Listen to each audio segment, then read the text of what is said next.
And it's been great. Our kids are responding. Uh, Number one to a whole new coaching staff, and we didn't get to have spring ball, and we're jumping right in the middle of learning the offense and defense and special teams, and it's the kids are just it's their attention span, they're buying into us. I mean, it's been a blessing. It really has. I mean, it's fun to go out there every day and coach. It's fun to go out there and see those kids. Their attitude and their want to. It's been awesome. It really has. Jeff kind of singled out the other day the tight ends group. Thought maybe you guys may look pretty deep this season. What have you seen out of your room? Number one, their ability to show up and work every day. Their ability to soak in what we're trying to teach them. Jeff talks about culture all the time, and to me, that group is they define what our culture is. They show up, we talk about perfect effort, and there's not a day that I don't have to preach effort every day. I can tell you that their effort is showing up every day. They want to be great. We talk about there's a difference between good and great, and it shows on the field out there. And their work ethic and their ability to show up in meetings and staying focused and taking notes and just doing the little things, what it takes to be great, not just average, to be great. Thanks, Coach. Hey, Greg, you're up. Coach, how's it going? Hey, Greg, how are you? Good. I'm curious, what sort of role will tight ends typically take in this offense? Are they more relied on for blocking, or are they more as receiving options? How do they fit into the scheme you guys are installing? Well, yeah, all of the above. We got Leroy Watson, who's 6'6", 270, big kid that can still stretch the field a little bit, but he can also run block a little bit. Without personnel wise, we'll be 11 personnel and use a tight end, and he'll be attached, and we'll run the ball. And you got a great running back, so we're going to try to run the ball a little bit and use them in the run game, and sneak them out every once in a while in a route. Most of the returning guys on the roster, we've seen them more blocking than receiving in their time here so far. Who stands out as the best pass catchers from the group? Well, they all can catch. They all got their different tools, but their ability to catch a ball is really good. So it's hard to really to say this one guy's better than this other one. They all got their own tools. Some are better at some, and some can stretch the field a little better vertically, but they all got their own tools. You have a little bit of a different perspective on this than a lot of the other coaches. From what you've seen, what's been your impression of how Jeff has handled all the unique challenges that have come his way in his first year on the job? We don't really look at it as challenges. It's just it is what it is. You can either let those challenges define who you are, or you can define the challenge. And we want to show up every day, and football's fun. It's good. It's fun to be around these kids. It's a time where they can free their mind and play the game and be around their buddies and be around coaches, and they're challenging times, but we don't want that to define us. We want it to, we want to go out there and let them one day write books about us, how we handle the challenges and how we came out of it, out of the adversity, and was successful through all of this. That's how we look at it. We got to find the positive. We feed the positive dog. We try not to focus on the negative, and and feed that in those kids, because those kids want to hear it. Those kids want to get out there and play. And Jeff doesn't. I mean, yeah, he's my brother, but when you really cut when I'm out there with a whistle around my neck, he's my boss, and he can be my brother on the weekends when we get together or whenever. But I've worked with him now. This is going on my 20th year, and I've never worked with a guy who invests in the kids and loves the kids, and every decision he makes is going to be about those kids. He's going to do what's right for those kids, and he's teaching them. I mean, there's no better time right now than to teach kids how to handle adversity, and he's doing, an amazing job. Really, an amazing job. I've been in his shoes as a head coach the last 3 years, and I can imagine how tough, if my feet were still in that position, of handling this situation. And there's not a better person I'd rather work for that can handle the situation than him. I can promise you that. From your perspective, what's it been like practicing with all the different, protocols and precautions in place? How has that changed the fall camp for you so far? We just got to be careful. We've got to, keep preaching to them about social distancing, wearing your mask, and that's just where we are right now. And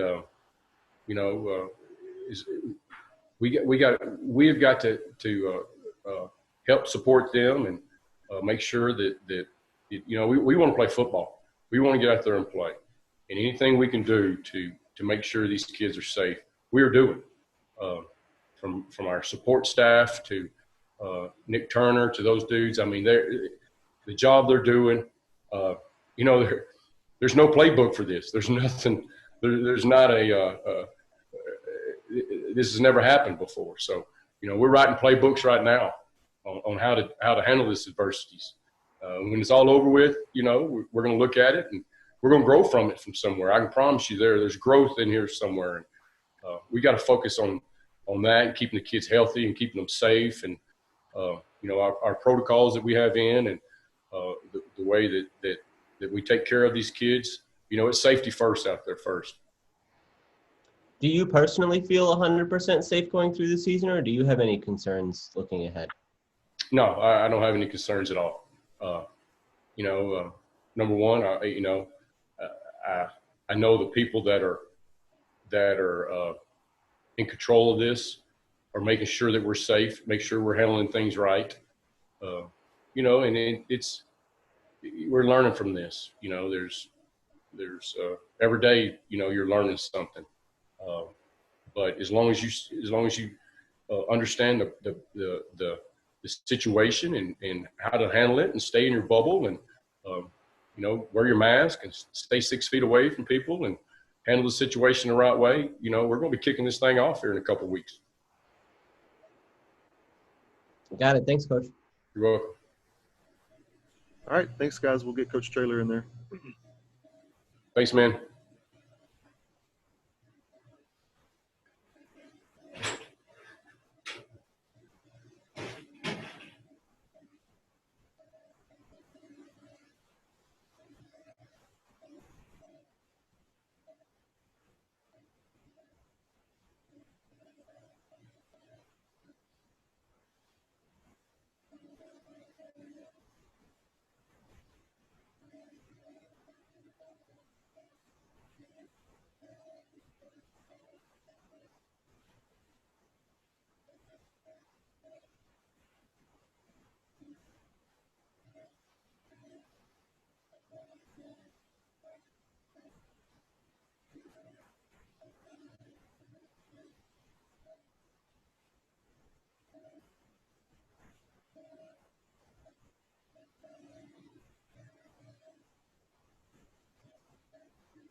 All right, Coach. 1 second. I'm going to frame you up.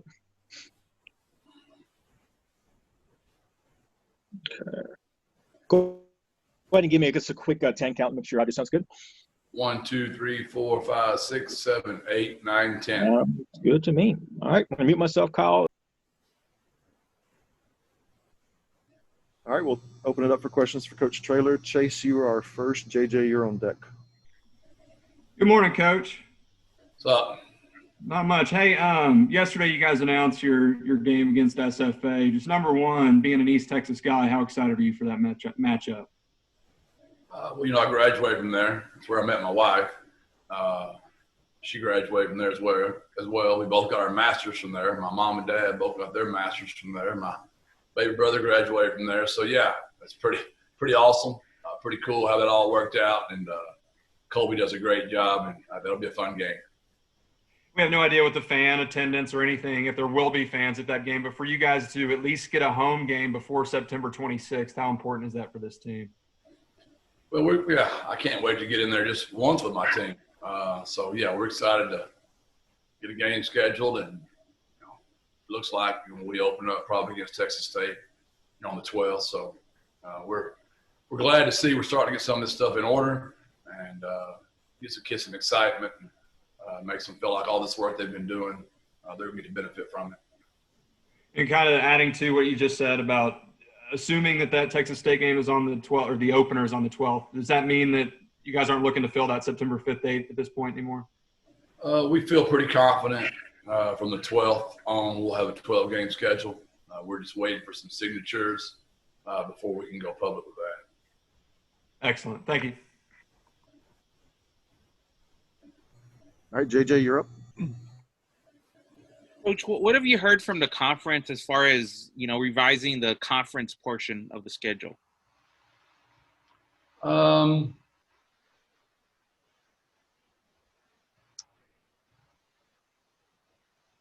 not sure what I'm supposed to say on that or not say really yet, JJ. So let me defer that question to Dr. Lisa Campos, please. Got you.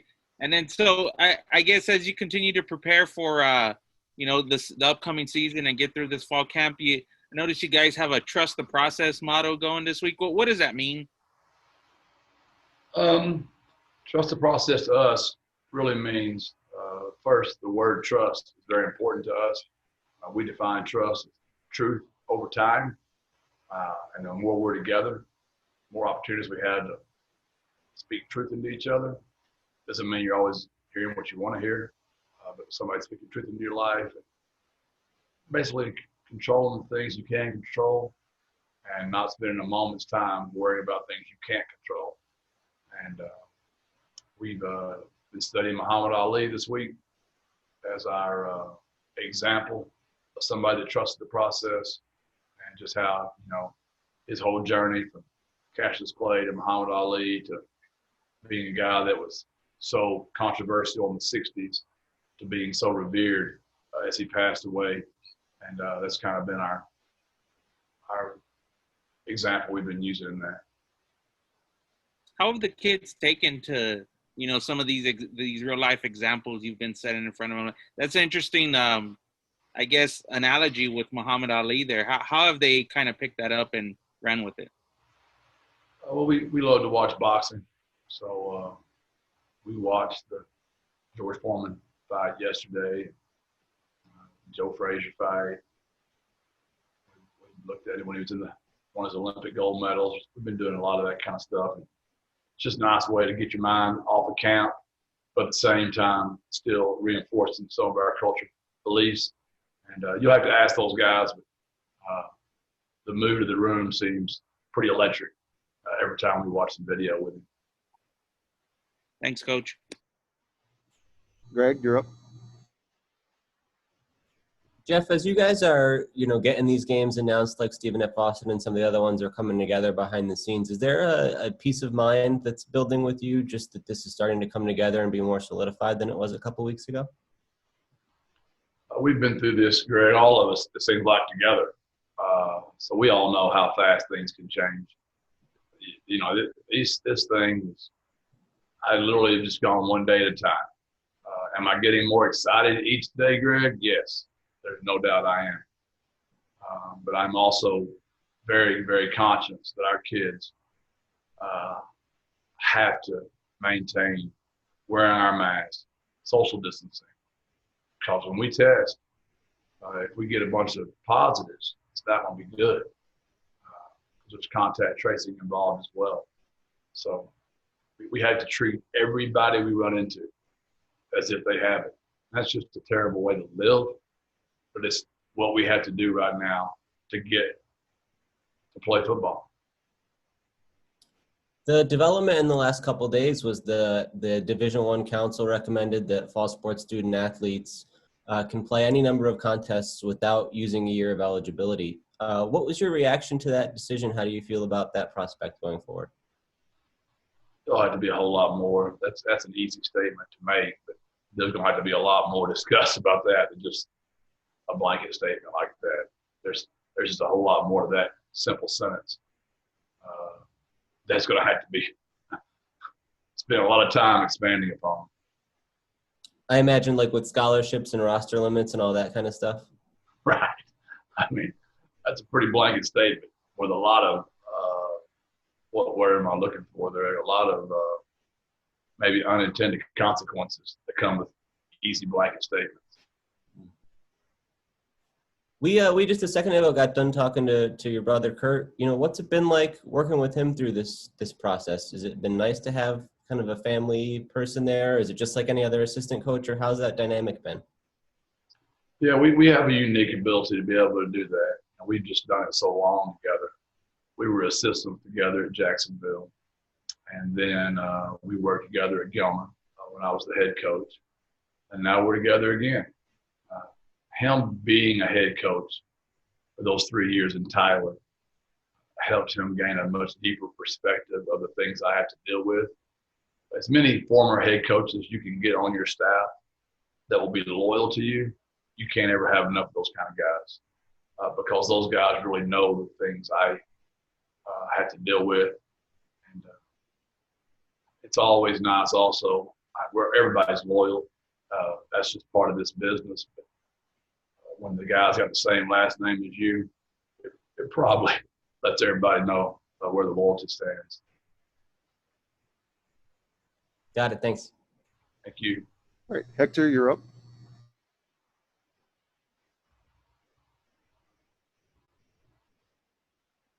Hector went to the golf course.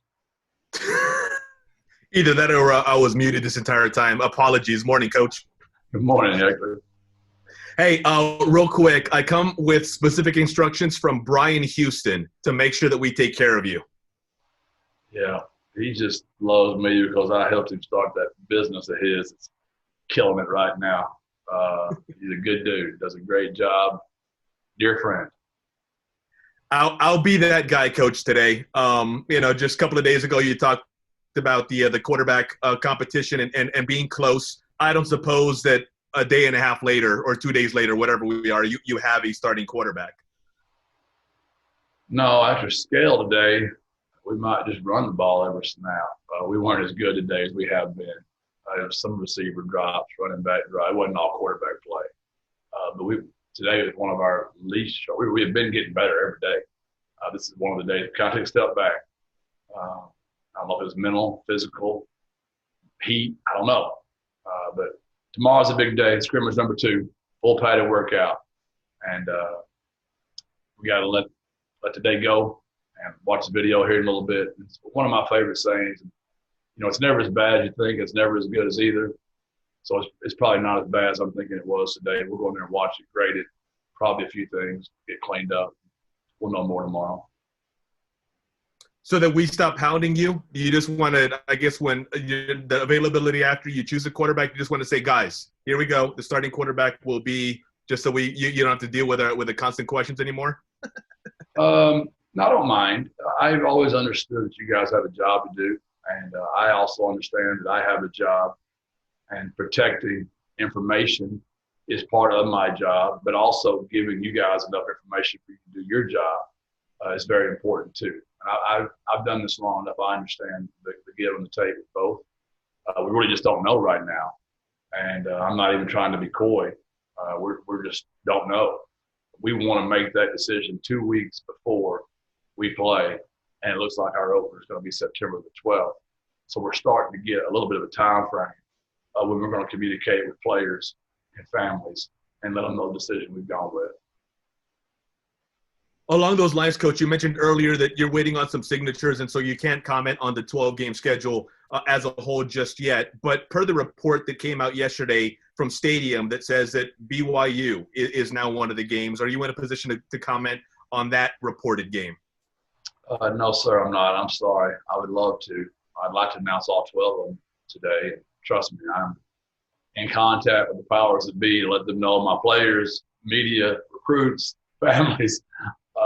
I feel a lot of texts and get a lot of questions about those things. I can't wait to tell you all the 12.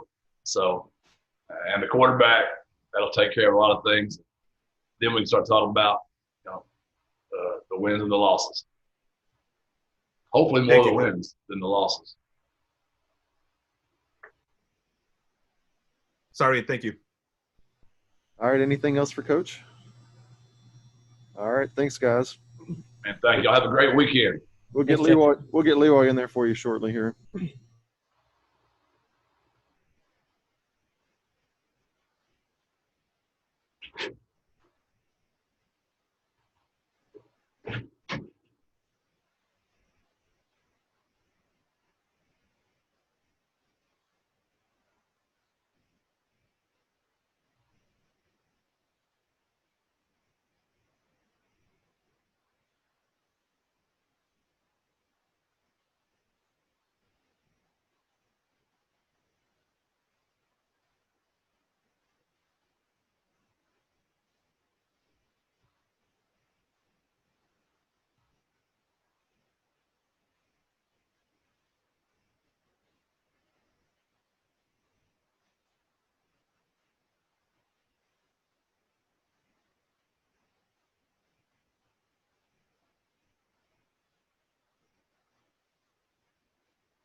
Hey, Brendan texted me, said he can't make it today, so we'll try to get him another time. But Leroy's on his way over now, so probably about 2 minutes here for Leroy, just to give you a heads up.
Leroy's here.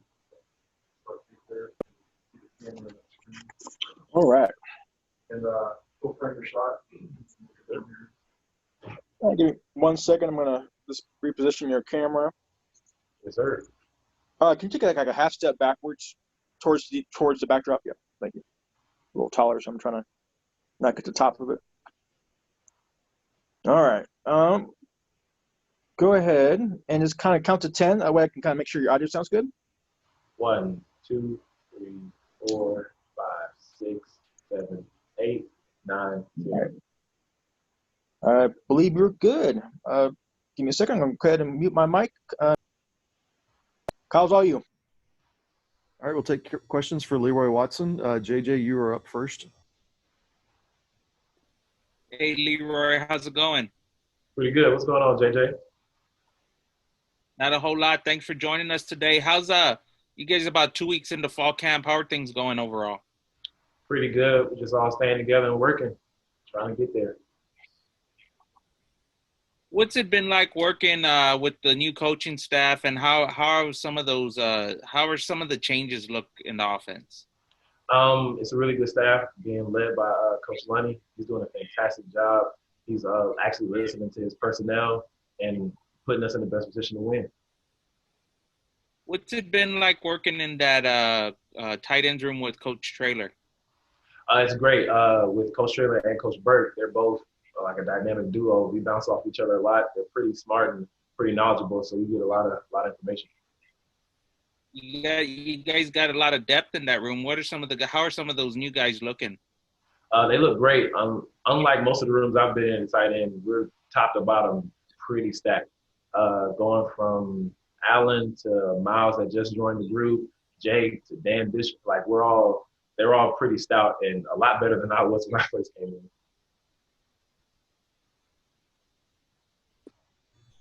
All right, Chase, you're up. Awesome. Hey, good morning, Leroy. How you doing? I'm doing great, man. Hey, I want to know about your role this year. Do you see yourself becoming more of a receiving tight end in this offensive scheme? And what kind of use are they going to try to get out of the tight end position this year?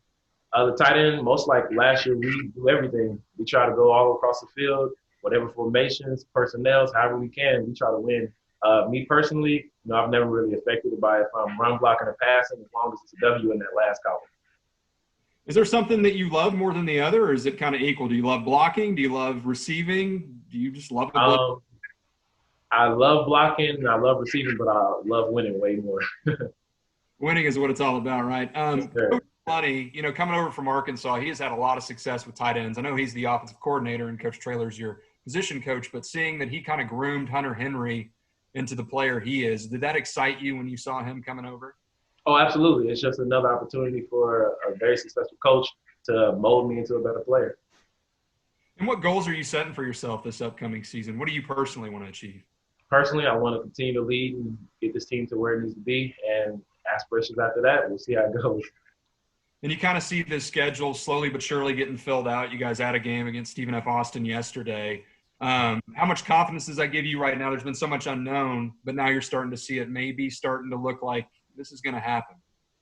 Honestly, especially for my position group and on the team, coming from the top down with Coach T, we call him Big T, we don't even focus on it. We don't care if it's 3 games, 4 games, 10 games, or 25 games. We work. We grind every day, and we get ready to play. And finally, for you as a leader on this team, when you and some of the other upperclassmen got together this offseason, what goals did you set for this team as a whole that you want to achieve? We wanted to make sure that it was different from last year and it was more of a player-led team, especially it being a new coaching staff and not really knowing the logistics of that situation. We wanted to make sure that we came together as a senior group and made sure that everybody from top down did the right thing and followed our 5 pillars here. Excellent. Thank you very much. Thank you. Greg, you're up. Leroy, I got a couple more for you. We got some time. How you doing? No worries. So how do you individually look back on your first season in the program? What jumps out about what you brought to the table last year? Personally, I really liked what I did. I liked how I contributed. That room was also very talented between me, Gavin, Carlos Strickler. So we were pretty much all over the field, and we loved being in 12 personnel. Me personally, I just like to win. Yeah. How have you sort of grown or improved your game from last year to this year? Anything that jumps out that you've developed? I continue to work with my hands because that was a downfall. I didn't like the amount of drops I had last year. But aside from that, I focused on being a better leader for my team and mastering every offense, so I can talk verbally and lead on the field and be pretty much a coach out there. You mentioned Carlos Strickland, him not being here. How do you guys try to make up that receiving threat? Honestly, our tight ends, we're all pretty long, big, tall, and fast, so it wasn't that much of a drop-off. And we have some incredibly dominant receivers that extremely take that gap over. Are you ready to try to be more of a receiver to sort of fill up that production that he brought, or do you think that comes more from the outside? Where do you guys make that up? Really, that's not up to me. I pretty much just do whatever role I can to help us win. But if Coach Lane wants to throw me the ball, I'll surely get something to help for it. For sure. So what's it been like also going through this fall camp, given all the new protocols and precautions with regards to safety? It's been a little different, but to be honest, we really haven't even focused on it. Big T, he's done a great job of making sure that we stayed focused and stayed on the task at hand and stayed where our feet are. We focus on every day, just grinding. It doesn't really matter what happens outside, Twitter, Instagram, COVID, whatever. We focus on this and keep our bubble tight. Have you had to change your routine away from practice, just how you live day to day to keep that bubble as strong as it needs to be? Absolutely. You have to make sacrifices to make sure we can ensure that we have the best chance to play. From going to just Walmart anytime you want to wearing this mask everywhere you go all the time and staying away from people. And given all the stuff that you've put in to try to make it a safe environment, do you feel personally 100% safe going through the season, or do you still have some concerns? No, I actually do. We going from the top down from Coach Traylor. He set a great example for us. He has his mask on all the time. To Nick Turner, the trainers, Dan, everybody, they're extremely, extremely good at their job, and I actually trust them with my life. Got it. All right, thank you. All right, anything else for Leroy? All right, now you can go, Leroy. Thank you. Have a good one, man. All right. Thanks, guys. Yeah, well, like I said, we'll get Brennan another time. He couldn't make it by today, so appreciate it. No worries. Thanks, Kyle. Bye.